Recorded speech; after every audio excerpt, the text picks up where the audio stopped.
రాహుల్ నిరసనలో రేవంత్ కనిపించలేదు. కర్ణాటక, కేరళ సీఎంలు అయితే ఢిల్లీకి పరుగులు పెట్టి రాహుల్ పక్కన సపోర్ట్గా నిలబడ్డారు. కానీ సీఎం రేవంత్ మాత్రం మిస్ అయ్యాడు.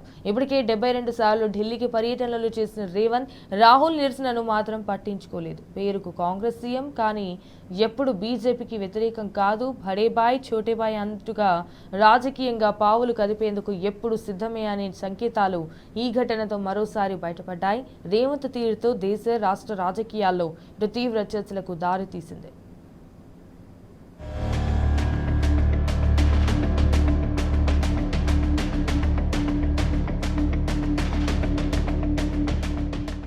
విద్యార్థుల హక్కుల కోసం దేశ రాజధానిలో కాంగ్రెస్ చేపట్టిన పోరాటంతో రాహుల్ గాంధీ జాతీయ స్థాయిలో మైలేజ్ సాధించే ప్రయత్నం చేశారు.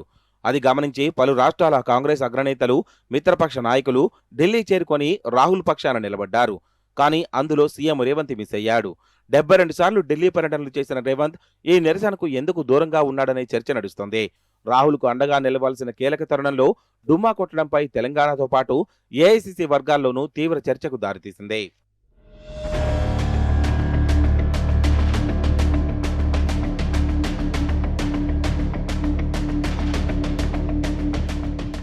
ఢిల్లీలో సీజేపీ నిర్వహించిన పార్లమెంటు మార్చెస్లో జరిగిన లాఠీచార్జిను నిరసిస్తూ కాంగ్రెస్ అగ్రనేతలు రోడ్డెక్కారు. బీజేపీ ప్రభుత్వం విద్యార్థుల గొంతు నొక్కుతున్నదంటూ రాహుల్ గాంధీ కళ్యాణ్ మార్గ్లోని ప్రధానమంత్రి నివాసం ఎదుట ధర్నాకు దిగారు. రాహుల్, ప్రియాంక, ఏఐసీసీ అధ్యక్షుడు మల్లికార్జున ఖర్గే నేతృత్వంలో జరిగిన ఈ నిరసన తీవ్ర ఉత్కంఠకు, హైడ్రామాకు దారితీసింది.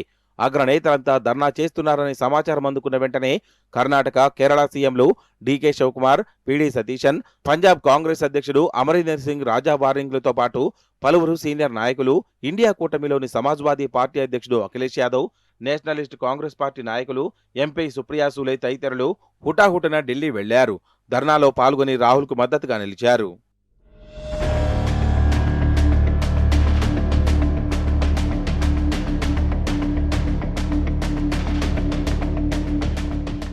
కాంగ్రెస్ పార్టీకి, రాహుల్ గాంధీకి ఎంతో కీలకమైన సమయంలో సీఎం రేవంత్ డుమ్మా కొట్టడం తీవ్ర చర్చనీయాంశంగా మారింది.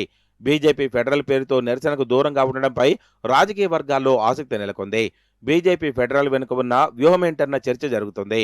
దీంతో పాటు రాష్ట్రంలో నోటిఫికేషన్లు విడుదల చేయాలంటూ నిరుద్యోగ యువత ధర్నాలు చేపట్టడం, వారిపై రేవంత్ ప్రభుత్వం లాఠీ చార్జీలు చేస్తున్న సంగతి తెలిసిందే. ఇలాంటి సమయంలో తాను నిరసనలో పాల్గొంటే తన మెడకే చుట్టుకుంటుందా అనే అనుమానిస్తున్నారట రేవంత్ రెడ్డి. మరోవైపు బీజేపీకి వ్యతిరేకంగా వెళ్లడం ఎందుకు అనే ఆలోచన కూడా రేవంత్ చేస్తున్నాడని అంటున్నారు. మరి బడేబాయ్ చోటేబాయ్ దోస్తానా మున్ముందు ఇంకెంత దూరం వెళ్తుందో చూడాలి.